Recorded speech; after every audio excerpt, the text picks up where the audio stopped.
Didto sa Tercero Distrito sa Barangay Galingon, lungsod sa Tampilisan, 3 ka ektarya nga kasabutan lang kaniadto vegetable farm na karon sa mga mag-uuma sa Egbu.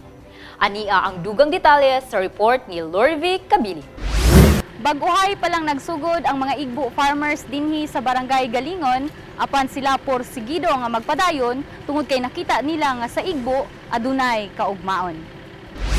Vegetable farm na karon sa mga mag-uuma sa Igbo sa Barangay Galingon, lungsod sa Tampilisan sa Tercero Distrito, ang kapinkunkulang 3 ka ektarya nga luna nga kasagbutan lang kaniadto.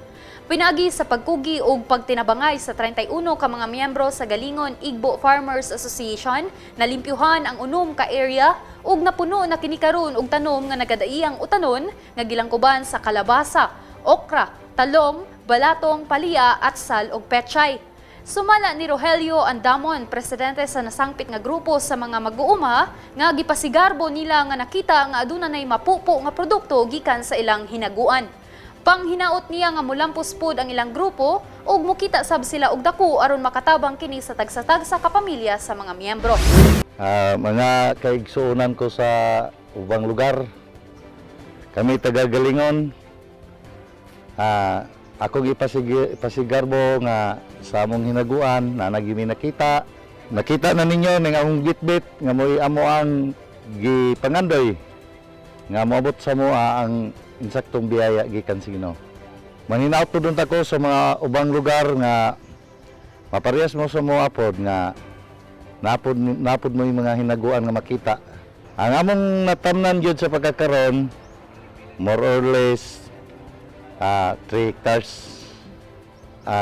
Tapos napad yun may area nga gidugang nga 3 hectares pod kung aloy lang Ginoo nga naay ulan.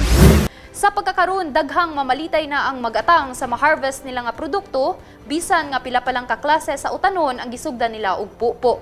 Samtang matud ni John Del Gimon, miyembro sa maong asosasyon, nga ampingan nila kini nga programa og determinado sila nga magpadayon sa pag-uma, kay dako ang ilang paglaom nga sa Igbo sila magmalampuson ug magmalambuon. Malipayon ko nga naapil ini nga maong nga grupo kay nakoy nakita nga mga privileges, the same time mga opportunities bitaw sa gitawag na to sa komunidad. Una, ang benepisyo nga makonsider nako as a community kanang makatabang sa mga paginabuhi sa mga kaigsuonan nga nasa barangay nga gitawag na to dili pud sa ingon nga pobre pero naningkamot. Dayon physically pwede pud siya nato nga para sa ko personally benefited ko kay kung sa balay lang matulog lantog TV makapasingot ka in turn pud sa community pag-abot sa social nga klase nga kinabuhi bisan todog isa ra mi ka barangay pero walay mga opportunity bitaw nga kanang gitawag na to makabanding. Ang among mga ginikanan suod before pero kami nga generation tungod sa mga changes medyo wala kay ma-enjoy but tungod aning Igbo nga program sa pag-gardening nabalik ang mga relasyon, nakaila more nimo imong silingan. Then in terms pod sa gitawag na to nga tabang mo nang magpasalamat mi sa probinsya sa ato ang mga leader sa probinsya nga naghimo nini nga mga programa nga niabot bisan to og bag-o pa mi majority sa mga determinado mi.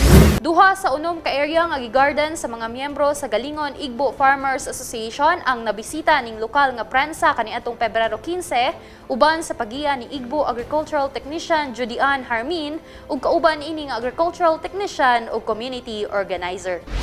Gikan dinhi sa Barangay Galingon, lungsod sa Tampilisan, Lorvie Kabilin sa Zamboanga del Norte Provincial News Network. Ang dapig sa kamatuoran, duyog sa kalambuan. Magpabiling updated sa mga pinakaulahing kalambuan ning atong probinsya. I-like ug i-follow ang among Facebook page ug mag-subscribe sa among YouTube channel. Kini ang Egbu Agribalita.